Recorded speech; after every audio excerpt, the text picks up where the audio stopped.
Life as a cop in the city doesn't just harden you, it armors you in cynicism, thicker than a bulletproof vest. That was me, Lena, a 35-year-old lieutenant turned private eye, carrying around a baggage of distrust larger than the cases I solved. My beat? Cheating spouses and human deceit. Not exactly the backdrop for a love story, huh? Then came Michael, Mr. Contemporary Art, into my life like a fresh brushstroke on a worn-out canvas. We met at this art show in New York. The place was packed with the kind of people who use words like postmodern and avant-garde without a hint of irony. I was out of my element, feeling more like a fish on a bicycle than a fish in water. Interesting piece, isn't it? That was Michael, breaking the ice as he stood next to me, gazing at what looked like a pile of trash artfully arranged on a pedestal. I glanced at him, then back at the art. If by interesting you mean I've seen better-looking garbage in an alley, then yeah, fascinating. He laughed, a rich, hearty sound that made more than a few heads turn. I'm Michael, he said, extending his hand. Lena. And before you ask, no, I don't get modern art. I'm just here to support a friend. That's refreshing. Most people here pretend to see things that aren't there. Ah, so you're an art truther? Our banter flowed effortlessly, and before I knew it, we were grabbing coffee, talking about everything and nothing. Michael was 40, looked like he stepped out of a GQ magazine, and had the manners of a bygone era. Fast forward 6 months, and I'm head over heels, living in a whirlwind romance that felt too good to be true. Michael had this old-world charm about him, reading me poetry, taking me to the most exquisite exhibitions, and treating me like I was the only woman in the world. One evening, in the middle of Central Park under a canopy of stars, Michael went down on one knee. Lena, will you marry me? I didn't even hesitate. Yes. Hell yes. The engagement was a blur of happiness. I found myself daydreaming about a future filled with love, kids, and laughter. But you know what they say about things too good to be true. My first reality check came in the form of Michael's mother, Evelyn. She was the ice queen incarnate, scrutinizing me with a look that could curdle milk. So, you're a detective. Isn't that a bit unladylike? She asked during our first dinner together. Depends on what century your definition of ladylike comes from, I shot back, not missing a beat. Michael gave me a tight smile, but I could see the warning in his eyes. Lena's one of the best detectives in the city, Mom. Evelyn sniffed. I suppose that's one way to meet men. I clenched my jaw, forcing a smile. And here I thought it was to stop crime and serve justice. Silly me. Dinner passed in a tense truce, with Michael playing peacemaker. As we left, he squeezed my hand. She'll come around, Lena. Give it time. Evelyn's visits were frequent, each one a little inspection tour of our life. It was a Tuesday evening, barely 2 weeks into our marriage, when she dropped by unannounced, her arrival heralding a chill in the air. Lena, darling, she began, her voice dripping with a condescension so thick you could cut it with a knife. I see you're still clinging to your little job. I had hoped marriage would have made a proper lady out of you. I was chopping vegetables for dinner, the knife in my hand suddenly feeling very appealing for reasons other than cooking. Evelyn, where I come from, we call this making a living. You should try it sometime instead of living off others. Her lips tightened, but she maintained her composure. Michael was raised with certain expectations. It's not too late to choose a more respectable profession. Something less masculine. Respectable? You mean like being a professional busybody? I retorted, not bothering to mask the bite in my voice.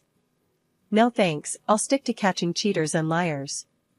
Speaking of which, how's your bridge club going? Michael walked in just then, his timing as impeccable as ever. What's going on here? He asked, looking from me to his mother. Your wife was just explaining her career choice to me. It seems I've underestimated the thrill of working with criminals, Evelyn said, her tone saccharine. Michael sighed, rubbing the bridge of his nose. Mom, Lena's job is important to her. It's who she is. And Lena. He turned to me, a pleading look in his eyes. please, let's not do this now. I wanted to argue, to tell him that his mother was crossing lines she shouldn't even be seeing, but I held back. This was his mother, after all. Fine, I muttered, turning back to my vegetables with more force than necessary. The evenings following Evelyn's visits were always tense. Michael would become distant, retreating into a shell I couldn't crack. It was clear whose side he was on, and it wasn't mine. One such evening, after a particularly grueling visit from Evelyn, who had criticized everything from my cooking to the way I folded towels, I confronted Michael. Why don't you ever stand up for me? Your mother treats me like I'm the dirt under her shoe, and you just let her. What kind of marriage is this?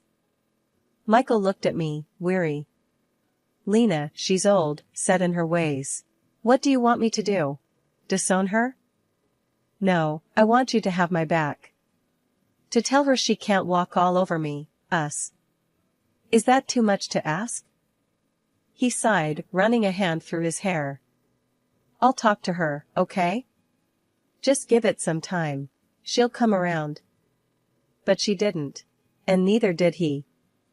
The divide grew, Evelyn's disdain and Michael's inaction wedging a gap between us that felt insurmountable.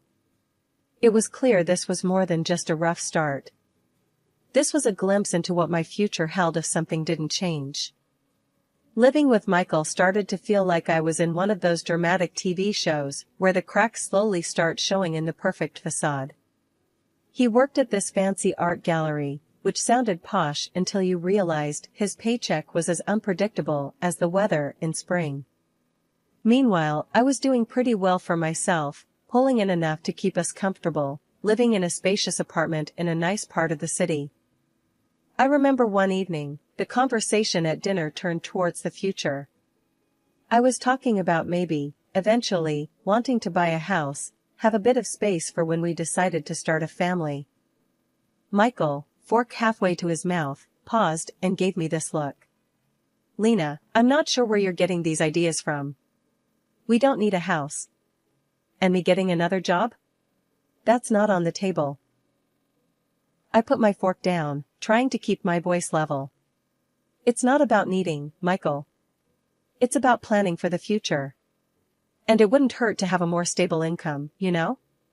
He laughed, a sound that used to warm my heart but now just grated on my nerves. You and your obsession with money. It's always about the bottom line with you, isn't it? Money isn't everything, Lena. I could feel the anger bubbling up inside me. Easy for you to say when you're not the one worrying about paying the bills every month. I'm not obsessed with money. I just don't want to end up struggling. Michael shrugged, going back to his food like we were discussing the weather. I'm happy with our life as it is. You're the one who's never satisfied. I stood up, my appetite gone. Maybe I wouldn't be so focused on money if you contributed more than just criticism about how I manage ours.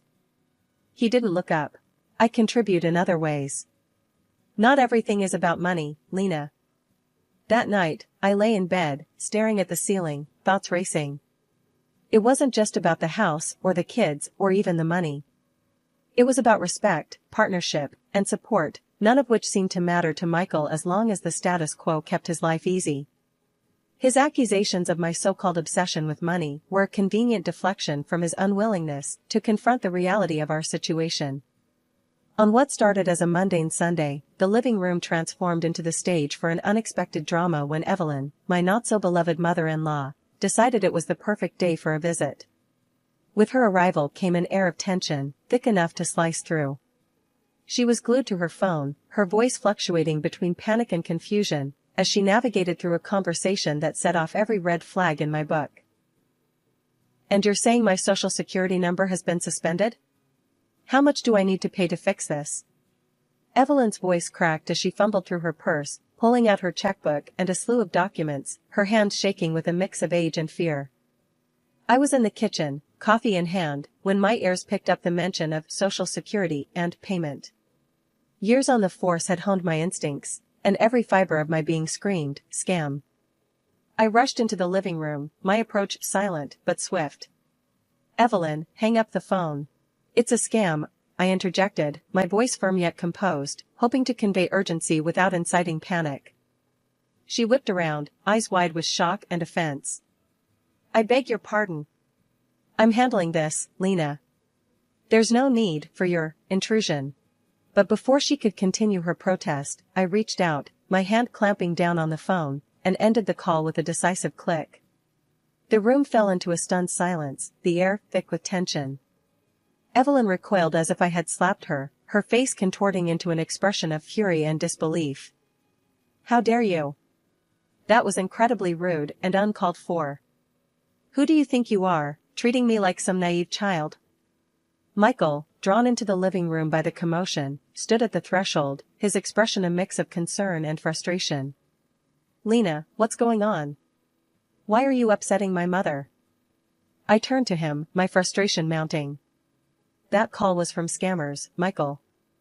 They were trying to con Evelyn out of her money by claiming her social security number was suspended. This is a common tactic. I've seen it 100 times."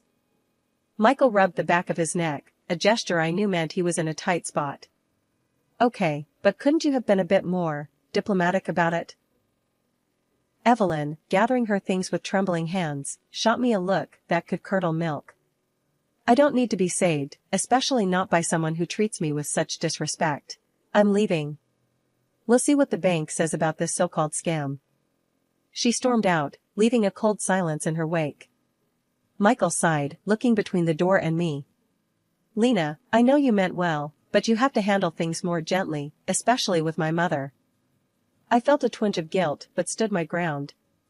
I know it seemed harsh, but there wasn't time for pleasantries. Scammers rely on creating a sense of urgency. Hesitation could have cost her dearly. The next day, curiosity and a hint of guilt nudged me to call Evelyn. The phone rang 3 times before she answered, her voice cold and clipped. "What do you want, Lena?" "I just wanted to check in after yesterday. Did you talk to the bank about the call?" There was a pause, and when she spoke, her voice was laced with reluctant admission. "Yes, I did. They confirmed it was a scam. But that doesn't change how you handled the situation. You were rude and aggressive." I pinched the bridge of my nose, a headache brewing at the edge of my temples. "I'm sorry if I came across that way. I was just trying to protect you from getting scammed. These people are professional liars, and they're very good at what they do." Her response was a scoff, tinged with a begrudging sort of gratitude. "Well, I suppose I should thank you for preventing a mistake. But don't think this means I approve of your methods or your attitude. Goodbye, Lena." The chill between Michael and me had settled in deep, turning our home into more of a frosty standoff than a warm haven. I clung to the hope that his upcoming birthday might thaw the ice, a chance to fan the dying embers of our relationship. Dreaming of a weekend filled with just the two of us, I planned every detail, hoping to rekindle what was once there. But as fate, or rather, Evelyn, would have it, she bulldozed through my plans with her own agenda, setting up a grand dinner at her mansion on a weekday, of all times. Knowing my schedule was jam-packed, it felt like a deliberate jab. I pleaded with her over the phone. "Can't we just push it to Saturday? I'm swamped at work, Evelyn." Her voice was a mix of honey and ice. "No, dear. This is when it's happening. Michael shouldn't have to adjust his birthday around your occupations." Biting back frustration, I found myself confiding in my boss, the only person who seemed to get it. He's seen enough deceit and betrayal to fill a noir novel, yet he understood the importance of this gesture. "Go," he urged, with a knowing look. "Do what you need to do." Arriving at Evelyn's, the party was in full swing, a spectacle of faux merriment. Evelyn spotted me like a shark senses blood, her smile tight as she hastily whispered something to Michael. There he was, Michael, my husband, ensconced by the fireplace, his arm around a woman who was clearly more than just a casual acquaintance. My heart twisted, but I steeled myself and approached. "Michael, aren't you going to introduce me?" I asked, injecting a calm I didn't feel into my voice. He jerked like he'd been electrocuted, his eyes wide. "Ah, Lena, this is Aisha from the gallery," he mumbled, then turned to her. and this is, Lena, a relative. The room might as well have spun. A relative? Seriously, Michael? Your wife, remember? I couldn't keep the incredulity and anger from my voice, the words echoing louder than intended. A hush fell over the room, all eyes on us. Michael's face reddened, a mixture of embarrassment and irritation flashing across his features. You know, a real wife would have made her husband's birthday a priority, he retorted sharply, turning away as if dismissing me from his presence. Before I could recover, Evelyn slithered over, her voice dripping with disdain. You see, Lena, you just don't fit in here. Michael needs someone supportive, like Aisha, not, whatever this is. Her words were a slap, each one designed to cut. I think it's best if you leave. You're clearly not wanted here, she hissed, gesturing towards the door as if banishing me from my own life. You know what, Evelyn? Maybe you're right. Maybe I don't belong in a family that thrives on lies and deception. With dignity I barely felt, I walked out, the silence of the night wrapping around me like a cold embrace. After the debacle at Michael's birthday and the cold truth that followed, I knew I needed solid proof if I was going to end this marriage on my terms. The thought of tailing Michael myself was too much. I'm used to digging up dirt on strangers, not the man I once thought I'd grow old with. So, I turned to Dave, a colleague of mine with a knack for uncovering the most discreet affairs. Hey, Dave, I need a favor, I said, trying to keep my voice steady over the phone. Anything for you. What's up? His reply was immediate, the loyalty in his voice a small comfort in my storm of betrayal. It's Michael. I know he's seeing someone. I need evidence, I confessed, feeling a mix of relief and dread admitting it out loud. Say no more. I'll handle it discreetly. You'll have what you need in no time, Dave assured me, his confidence soothing some of my anxiety. True to his word, Dave delivered. Photos, audio clips, the works. It was damning. The woman, Aisha, was indeed more than just a colleague. Worse, she was here illegally, looking for a quick marriage to secure her status. She was also a fraud. Part of me wanted to confront Michael, to throw the evidence in his face and watch him squirm. But then I remembered the condescending remarks, his dismissive attitude, and that smug look he always had. No, he didn't deserve my concern or my help. Filing for divorce felt like ripping off a band-aid on a wound that had been festering for too long. I demanded financial compensation for his betrayal. It was the least he could do after everything. The fallout was explosive. Evelyn, ever the dragon lady, took his side, painting me as the villain. But I stood my ground, fueled by the evidence and the injustice of their accusations. The ink on the divorce papers wasn't just dry, it was a testament to a new chapter one was desperate to write for myself. Opening my own detective agency wasn't just a dream come true, it was a rebirth, a new dawn, from the ashes of my past life with Michael. The agency quickly gained a reputation for discretion and effectiveness, a reflection of the lessons learned from my personal saga. One day, as the sun poured into my new office, illuminating the framed license on the wall, Jessie, my right-hand woman and friend, popped her head in. Boss lady, you've got a minute? We've got a potential big case. A woman suspecting her husband of having an affair. Wants the full works, surveillance, photos, the lot. I couldn't help but smile at the irony. Sounds like our bread and butter. Do we have details? Jessie nodded, laying the file on my desk. Yeah, but there's a catch. She's got a tight budget. Really tight. I thought about it for a moment. This was my chance to pay it forward, to help someone who was possibly in the same boat I'd been in not so long ago. Tell her we'll work with her budget. And Jess, let's make sure we're thorough. I know too well what it's like being on the other side of this conversation. Jessie's grin was wide. Knew you'd say that. You're a good person, you know that? Try telling that to my ex, I quipped, but the jest didn't reach my eyes. The case was as straightforward as it gets in our line of work. Infidelity, secrets, and lies, a pattern I'd become all too familiar with. But with each case we closed, I felt a piece of myself heal, a validation of my decision to start anew. One morning, as the city was slowly waking up, an elderly lady stormed into my office, her frustration palpable. She was ranting to my receptionist about her son's wife who had apparently vanished with a considerable amount of money, leaving them in financial ruin. She insisted on speaking with the owner, mentioning something about needing a payment plan. Curious, I decided to meet her myself. Imagine my surprise when I came face to face with Evelyn, my former mother-in-law. The shock in her eyes mirrored mine, but embarrassment quickly took over her features. "I run this agency, Evelyn. How can I help?" I managed to say, my voice steady despite the turmoil inside. Recognition dawned on her, followed by a flicker of shame. But, true to form, she recovered quickly, her desperation making her bold.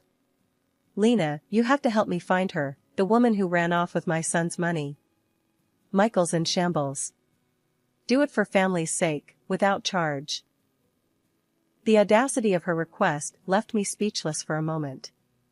The same woman who sided with Michael without a second thought now stood in my office, asking for a favor as if the past had never happened. "Evelyn, first, we're not family. Second, I run a business, not a charity for wayward ex-in-laws," I responded, my tone firm. The irony of the situation wasn't lost on me, but I wasn't about to let old wounds dictate my decisions. "But Lena, after everything, can't you do this one thing? It's the least you could do," she pressed, her voice a mix of plea and demand. I couldn't help but laugh, albeit bitterly. "The least I could do? Evelyn, after your son cheated on me, you expected me to just forgive and forget? I suggest you go to the police. They're better equipped to handle missing persons and fraud." She stood there, flabbergasted, as if the thought of me refusing her had never crossed her mind. "But Lena..." "No, Evelyn. I learned a valuable lesson from Michael and from you, never to trust scammers and liars." "It's time you learned the same," I interrupted, my decision final. Life indeed comes full circle, but it's up to us to decide how we close that loop. For me, it was by standing firm in my values and looking forward, not back. A week had barely passed since Evelyn's little episode in my office, when my phone buzzed with a number I'd thought I'd erased from my life. Michael. Seeing his name flash on the screen was like stepping back into a world I'd left behind. Curiosity got the better of me, and I answered. "Michael, what do you want?" My tone was guarded, ready for whatever spiel he had prepared. "Lena, I've been thinking, a lot. I want us to start over, get back together. Have kids, you know?" His voice had that old familiar blend of hope and something I once mistook for sincerity. I couldn't help but let out a snort. "Really? And where would we live in this fantasy of yours?" There was a hint of excitement in his reply. "Oh, it's all planned out. We'll live with my mom at first. Save some money, then you can buy us a big house. It'll be perfect." I laughed, louder this time, the absurdity of the situation hitting me full force. "You're just as arrogant as ever, Michael. You think I'd come back, just to play house with you and your mom, and then foot the bill for a big house?" He stumbled over his words, the desperation clear in his voice. "But Lena, I've changed. We can fix everything. Please." The silence stretched between us as I considered the years wasted, the tears shed, and the painstaking journey to rebuild myself from the ruins he'd left behind. "Michael, you haven't changed a bit. Goodbye." With that, I hung up, the finality of the gesture sealing the door on the past. As the silence settled around me, a sense of peace enveloped my heart. The call, absurd as it was, served as the ultimate validation of my growth, my resilience, and my independence. I had built a new life, a successful career, and reclaimed my sense of self, none of which would have been possible had I stayed trapped in a marriage that diminished me. Michael's call was nothing more than a blip on the radar, a fleeting reminder of how far I'd come. The future stretched out before me, bright and filled with promise, a blank canvas ready to be painted with new dreams, new challenges, and new achievements. As I turned my attention back to the work that had given me purpose and a sense of belonging, I knew that whatever came next, I was ready. After all, the best revenge is living well, and I intended to do just that.